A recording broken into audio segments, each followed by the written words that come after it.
There is no question that IT security is becoming one of the most important areas of focus for companies large and small. As more and more data is being collected and shared, it also needs to be more protected.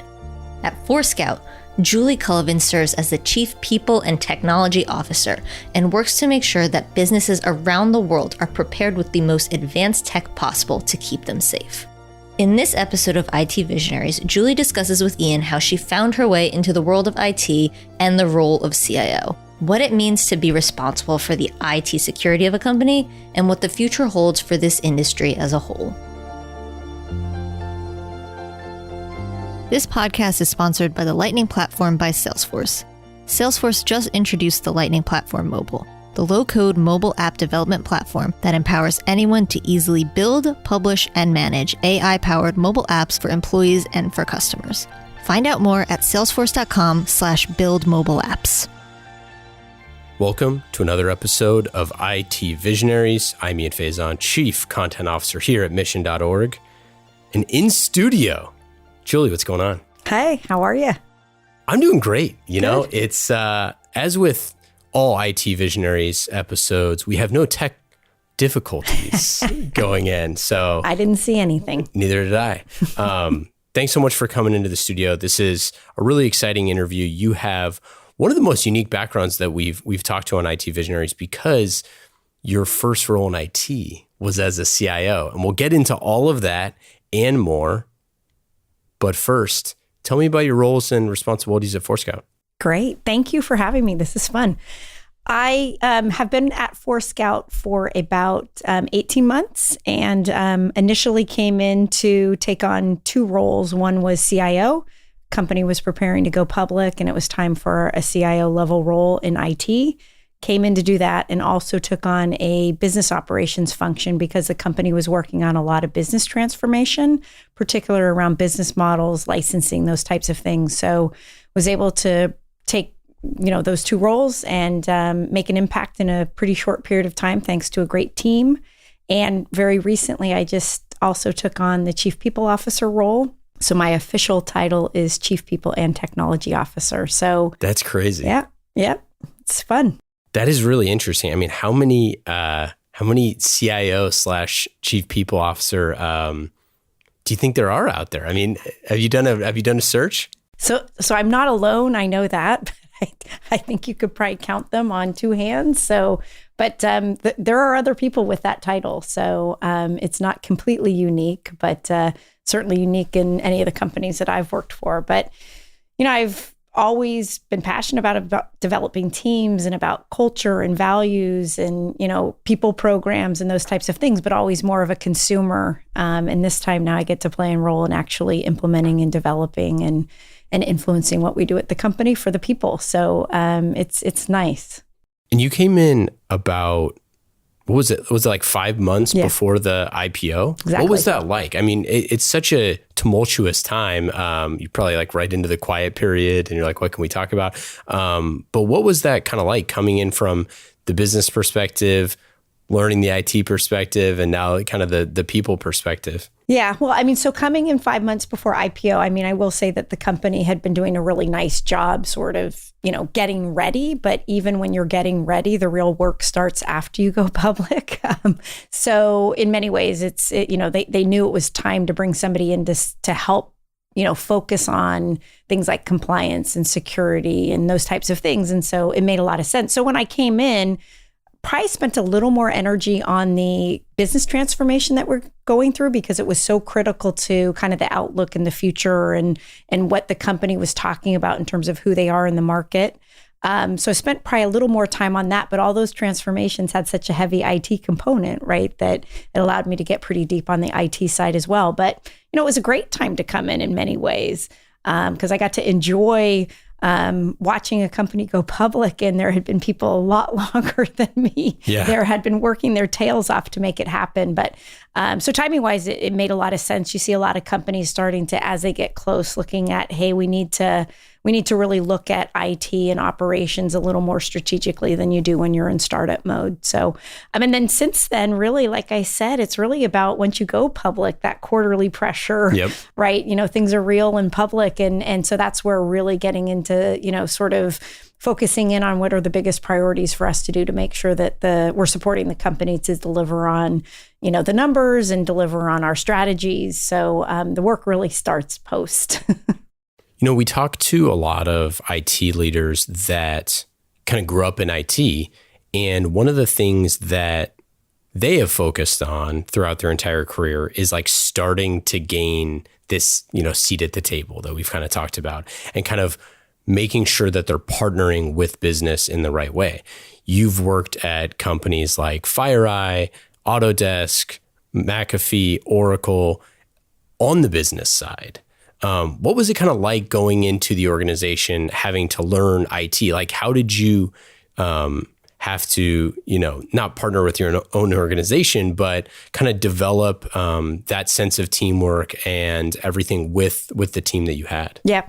So it's interesting because I joke that when I first stepped into the CIO role, that to a certain extent, it was a little bit of payback and karma for all the engagement I had with IT leaders in my career, because it's not an easy role. And, I realized that I maybe didn't really understand sort of how complex and difficult some of those things were. But it was interesting as the conversation about me stepping into a CIO role even started. It was my initial reaction, which I think would be similar to many folks, but even probably particular women, was initially I was like, why would you want me to do this? I've never done it before. I can't do this. How could I possibly step into this?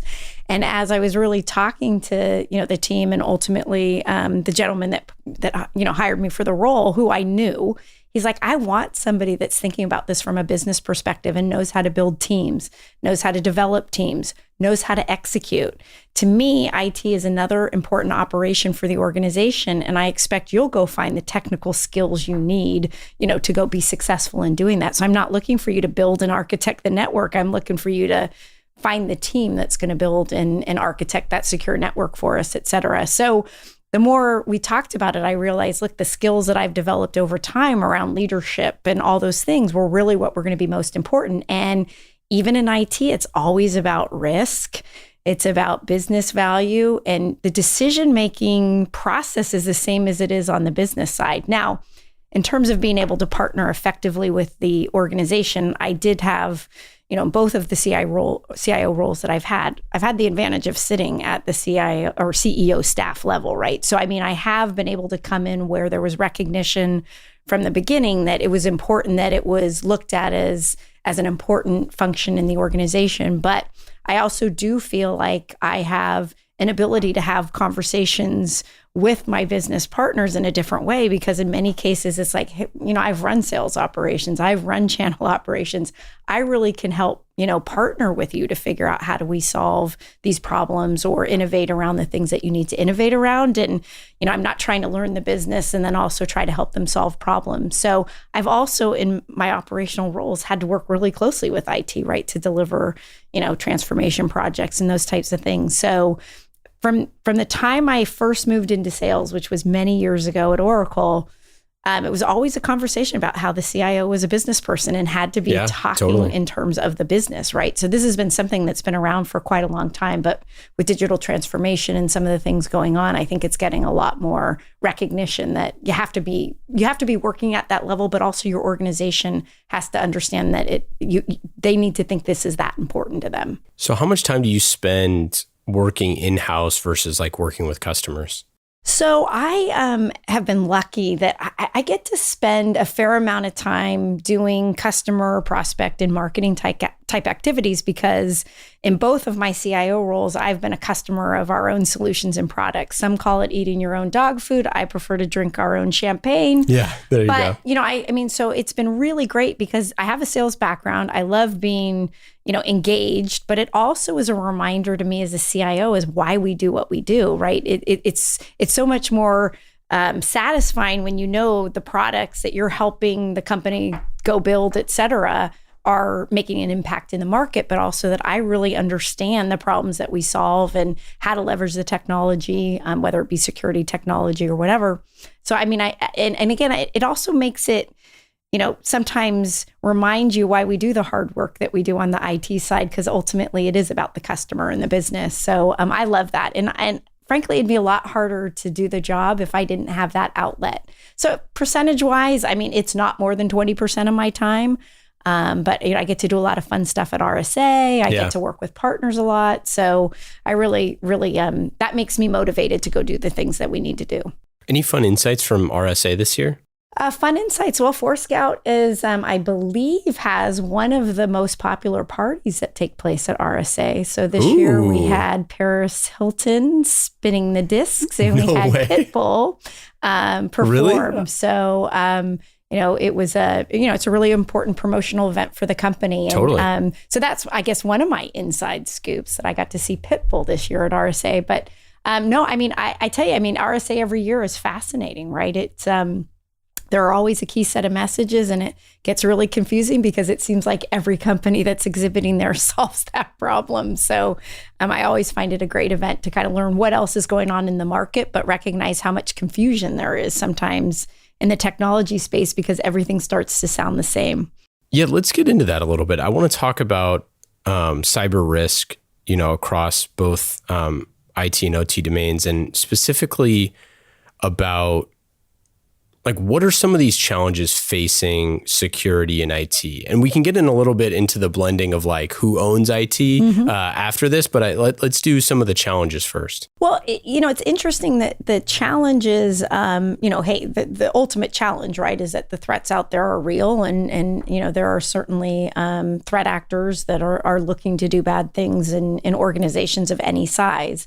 But I think when you really think about it from the sort of CIO, IT, or even CISO perspective, that where some of the biggest breaches and where some of the big headlines have really come from is really getting your arms around the foundational security problems that need to be solved. So, you often find out that through credential stealing or things like that ultimately it wasn't that sophisticated of an attack, right? It was just finding that one window into the organization that somebody could take advantage of. So that adage of, you need to be 100% protected all the time. Bad guy only needs to be right one time to be able to potentially do something, or wreak havoc in your environment. So I think we really talk about things in terms of there's a lot of fundamentals that organizations need to be doing. And in order to really do those fundamentals well, it's a combination of technology, but it's things like orchestration and automation. It's things like looking at ways to leverage, multiple investments and get more from those investments that you made. So it's about, productivity, because there's certainly always, as much as there's an interest in investing in security and making sure that you're reducing risk, there's also wow, there's been a lot of investments in security. So how do we make sure that we're really getting the most out of those investments? But it's technology, it's people, it's process. It's a combined thing that's really going to help companies be more protected, but it's focusing on the absolute basics most of the time. And who do you think at the company, I guess I don't want to say should own this, but we talk to CIOs who own security. We talk to CIOs that have a CISO that reports to them. We talk to companies where it's a completely separate function that reports to someone else on the leadership team. What are some of the best practices? I mean, there's no right way to do this, obviously, but what are some of the best practices of the companies that you've worked with? Yeah, I mean, I don't know if there's truly a best practice in the sense that, to your point, right, size of company, where the company is in their maturity level, what it is that they do in the market, industry. There's so many elements that play into what might be the right model for a company at any given time. And I also think it changes over time, right? So, I mean, my experience is in both situations, I've been responsible for security. I hate to say I owned it, because in the end, it's everybody that owns security for the company. That's exactly right. Yep.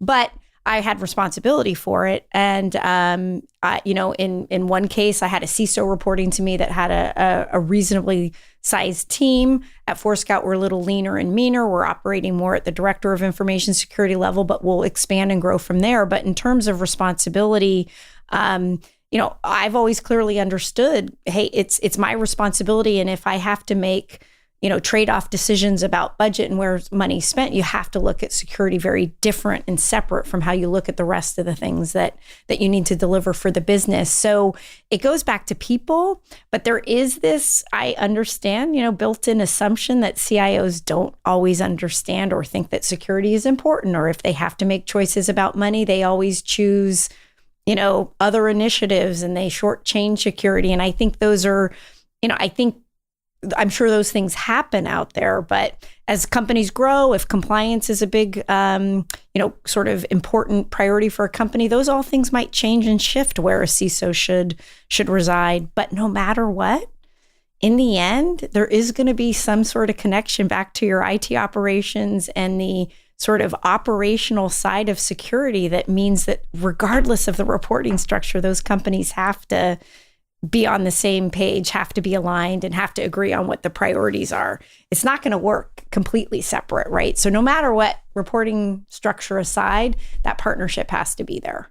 So how do you see, I mean, I guess discuss in Ian's terms here, the difference between IT and OT and how, specifically like how you're looking at that at Foursquare?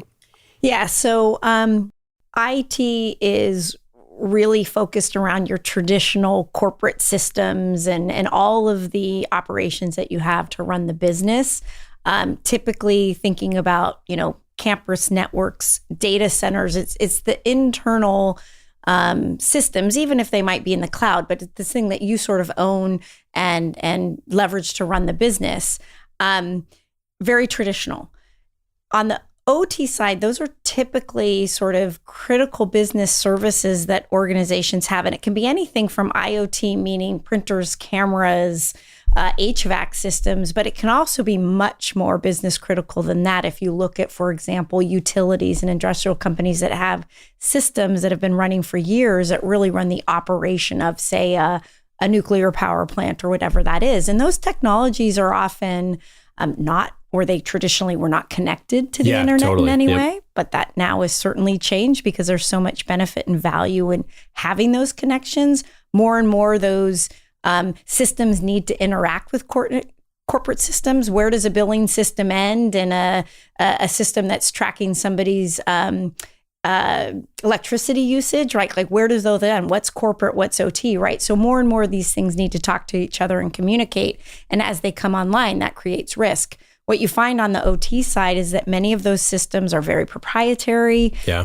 In many cases, they cannot be taken down for patching or routine things that you can do on the corporate side as necessary.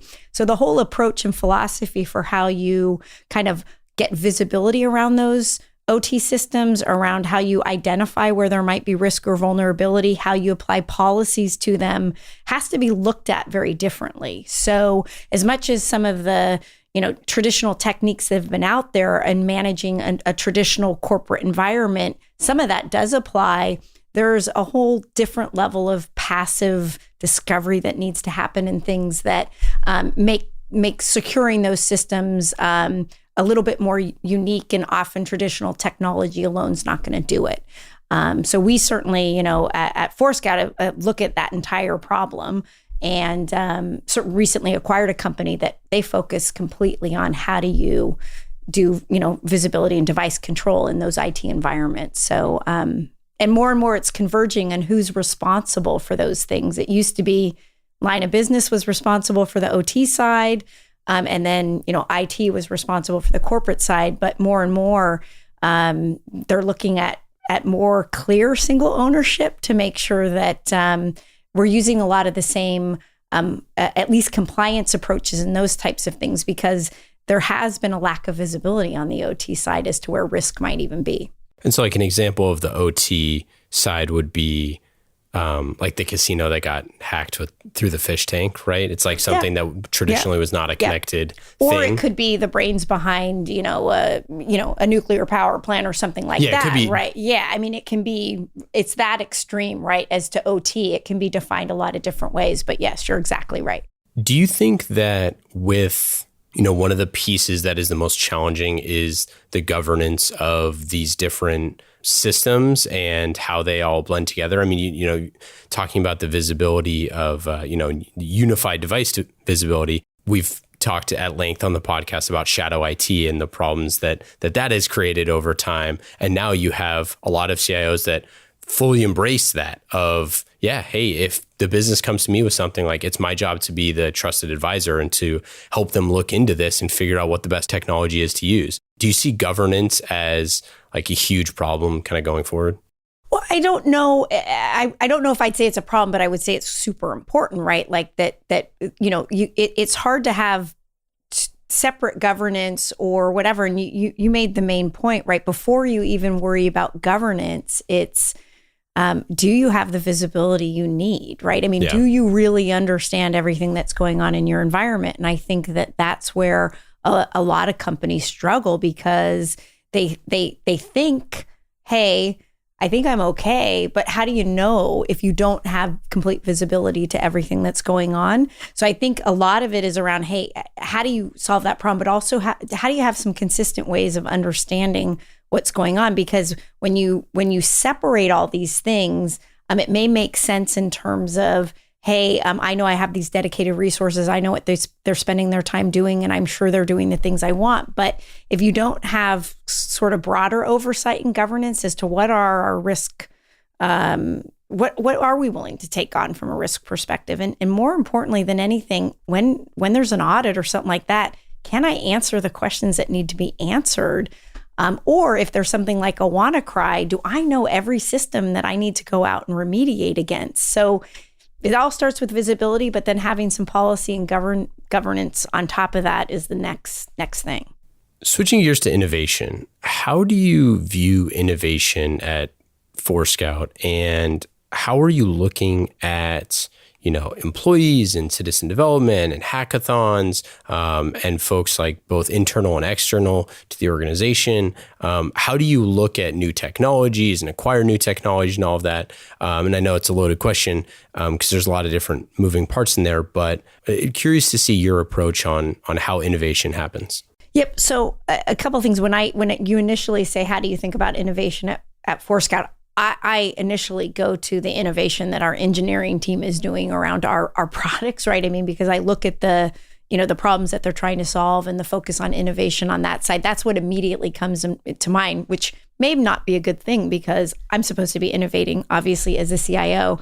So I think when I talk to people in terms of innovation, I think innovation has to be in the context of problems. So innovation for the sake of innovation in the company my size is difficult to do. But if I can identify where there's real need and a problem, and then be able to come up with an innovative way to solve that, whether it's working with some new startup technology that's coming out.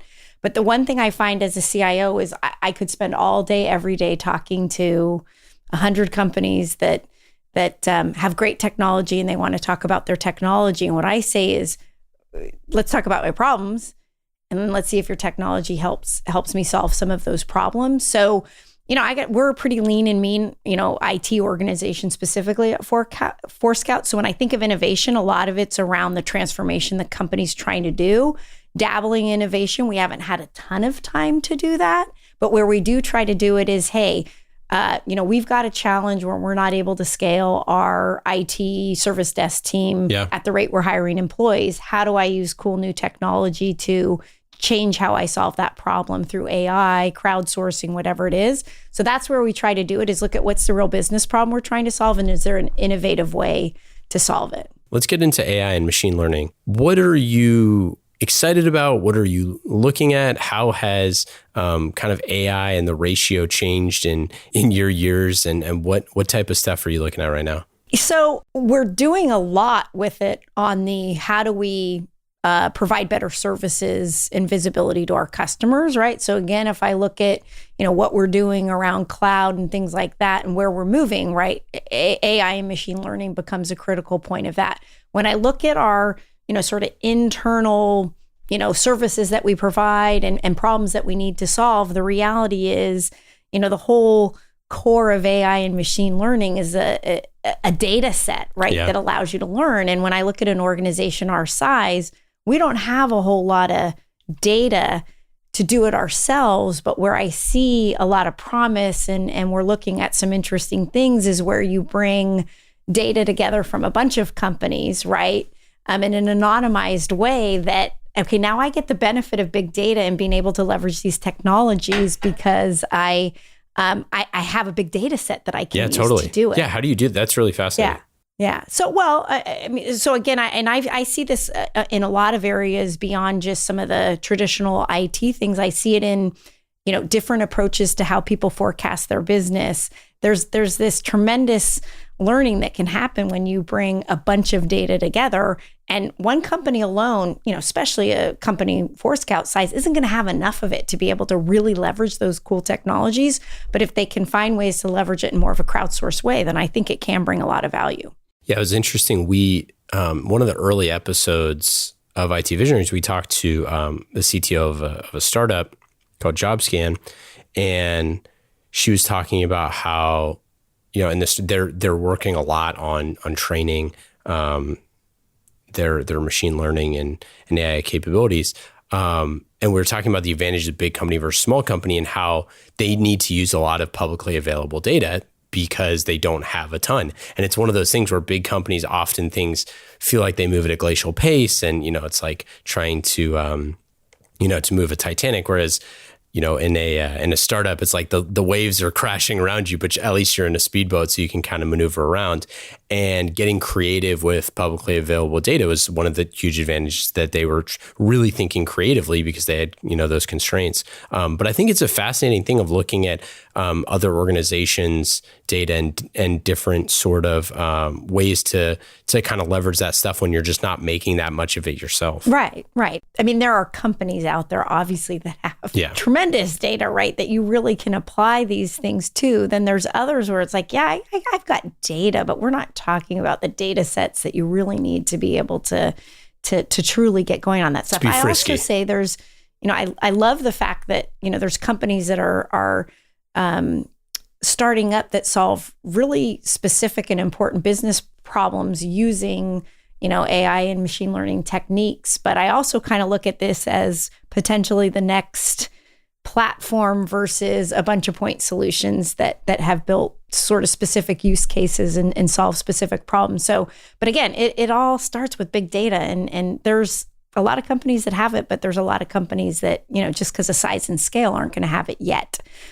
Plus the resource set is hard to come by. I mean, it is sought after. Yeah. I mean, that's the other final piece of this is to get, I mean, there's a reason why, a lot of these like nano degrees and boot camps, stuff like that are focused on data scientists and machine learning engineers and all that. Yep. You had a really interesting creation, a little entrepreneurship going on at Foursquare, and you created the Foursquare Women's Network. Tell me about that. So I'll definitely say we, because it really kind of came about because there was a bunch of energy from the women at the company that were like, we should really do something, right? Build a community, but not just build a community, also kind of really think about how do we want to impact diversity and gender balance and those types of things within the company. And I was one of the lucky executives, and I share the sponsorship with a gentleman that runs a big chunk of our sales organization, Niels. And jointly we said, okay, we'll be the executive sponsors. We'll get a core team going. We'll start thinking about how do we bring this to life at Foursquare. But really what we needed was the community to engage. So we actually had a big event today where we're a little late in celebrating International Women's Day. Not that we didn't know it happened, but it was right around RSA, and we really wanted the executive team to be involved, and therefore we had to put it out a couple weeks. But we talk about everything from how are we really going to make a difference and have measurable goals that kind of say, hey, we're making an impact. And it's as much about bringing diverse talent into the organization as it is keeping diverse talent in the organization. But there's a big element, like I said, of just community around it so that people can see there's other people like them that have probably struggled and had similar challenges. And it's a safe place to try to understand that, be open about what folks are facing as they try to build their career, as they try to balance things between work and home, right? So we just wanted to really create that opportunity. And I will say we have a lot of men that are in our Foursquare Women's Network and proudly wear their t-shirts with pink in it. And they are really big, contributors, because we're not going to solve the problem with a bunch of women in a room saying, hey, there's a problem. So it's really taken on a life. We've only been at it for about 10 months. We see numbers headed in the right direction, although the movement isn't significant. It's going in the right direction, which is step one. But also everybody's thinking differently about job descriptions. We're really specific about having to interview at least one diverse candidate for any director level and above position, but really encourage people to do it way beyond that. So there's a lot of things that we're trying to do, and it is something that I've got a lot of passion around. But I will also say the reason it's starting to make an impact is because everybody's super excited about it. Yeah, I think it's one of those obvious things in retrospect when you look at the way you recruit, the way you retain, the way you promote.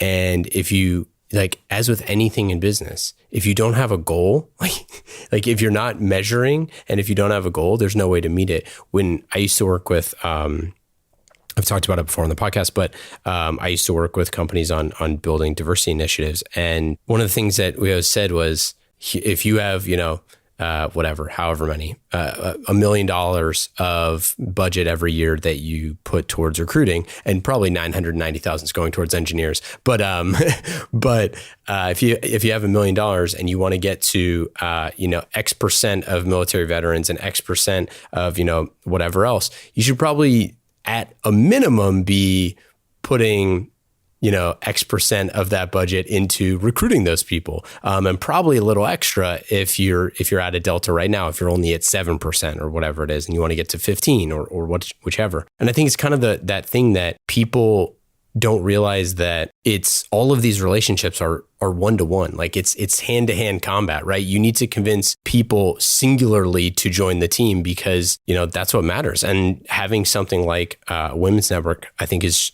super powerful for folks that want that sort of thing. Like some people don't, some people do, but the people that do, if you don't have one, then you have no chance. Yep. And I think that it more than anything just shows that it's a focus. And that's what people, I think ultimately want to see. Because ultimately, we all just want to be good at our jobs. Yep.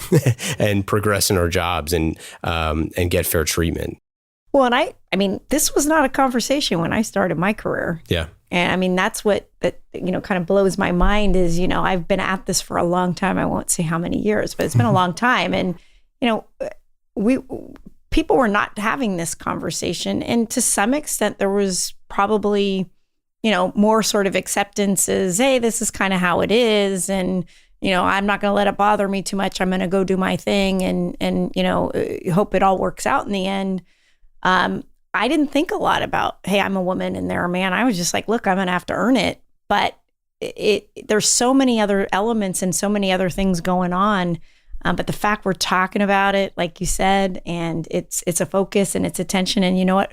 We'll work on those numbers. They'll never move as fast as we want, but we'll be measuring them and we'll know we need to do more. And there was a time when this just wasn't really part of the conversation. When we had Layla Seika, who's the EVP of mobile at Salesforce, on the podcast, the way that they started, how the light bulb turned on for her about the pay gap was that she's like, wait, why are all my peers driving Teslas? She's like, how can they afford all of these Teslas? It's like, I can't afford that. And then they looked into the numbers or whatever. But it's a funny anecdote. I mean, it's a very serious thing, but it's a funny anecdote because I think that there's some of that stuff that a lot of the people just had no idea. I mean, even, Mark Benioff said, he was like, there's no way this is happening in my company. And then sure enough, it was. But that's the sort of thing. I think that, people talk about unconscious bias and things like that. But ultimately, you can't know unless you measure it. And that's at the end of the day, as with all business things, you need to be able to measure it. And to your point, you don't notice it till you notice it. So I feel very lucky to have started my career and I guess ultimately likely will end my career on the West Coast, right, in the Silicon Valley. And I never thought about, hey, I'm a woman. Am I getting a fair shot? it wasn't something that I spent a lot of time thinking about because things were going well and had a lot of opportunity. And it was not until I worked for a company that was not a West Coast headquartered company and went to my very first meeting, and there was 2 women in the room and everyone else was a man. And that was not abnormal for me. Didn't think twice about it until somebody assumed that I was somebody's administrative assistant. Wow. And that's when I noticed it. I'm like, wow, this is real. And certainly woke me up to, hey, what can I be doing, right? To think about it more, recommend. It's the simple things about sitting at the table and not sitting in the chairs that are outside the ring of the table, right? Like all these little things. But it was funny. You don't really notice it until something really kind of hits you in the face and you're like, wow, it's real. Yeah, we in our podcast, The Story, we profiled one of the seasons was about women trailblazers. And one of the things that was so interesting from a lot of the ones that were like trailblazing tech leaders was early days in the Valley, or early days in kind of the pre.com Valley, was about the fact that they're like, yeah, nobody cared because we were such good developers. They're like, we were such good engineers.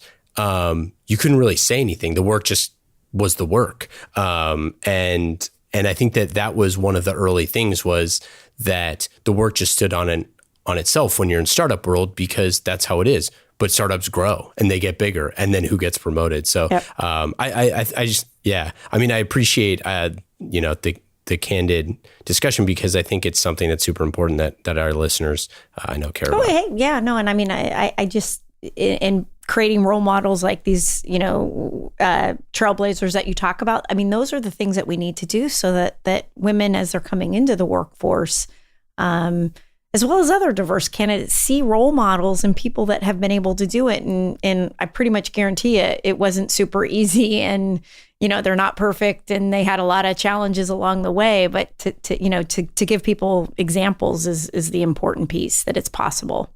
The lightning round is brought to you by our friends at the Lightning Platform by Salesforce. These questions are going to be fast and easy.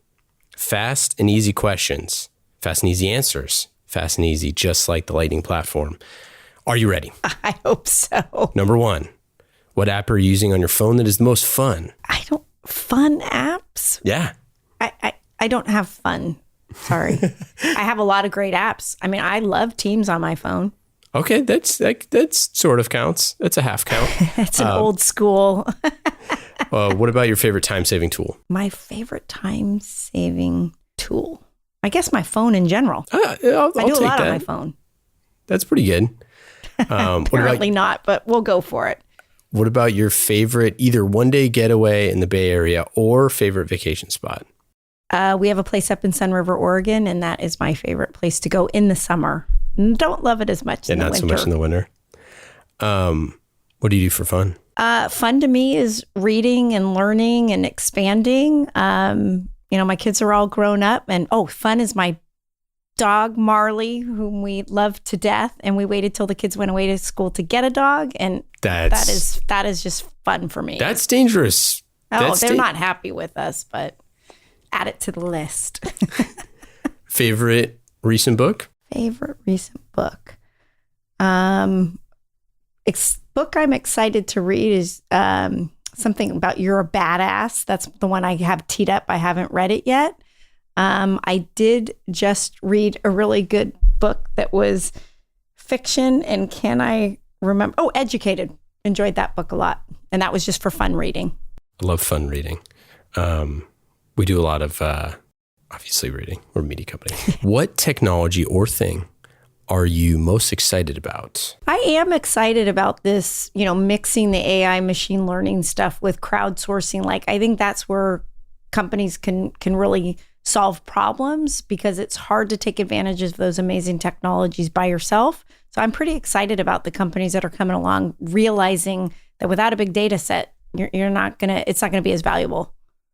This is not very lightning, is it? No, that's lightning. Do you have a favorite team, sports or otherwise? I love the Warriors. Go Dubs. All right. How about last question, lightning round.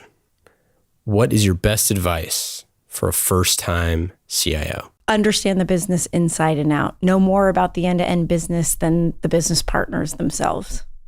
That's great advice. That's it for the lightning round. You can go to salesforce.com/buildmobileapps to learn more, where I highly recommend you should go. That's it. That's all we got for today. Any final words? Anything to plug? No, this was great. Thank you very much for having me. Yeah, this was great. We are super thrilled to have you in studio and hopefully have you back soon. Great. Thanks so much. Thank you. Thank you again to our friends at Salesforce. IT Visionaries is brought to you by the Lightning Platform by Salesforce. Salesforce just introduced the Lightning Platform Mobile, the low-code mobile app development platform that empowers anyone to easily build, publish, and manage AI-powered mobile apps for employees and for customers. Find out more at salesforce.com/buildmobileapps.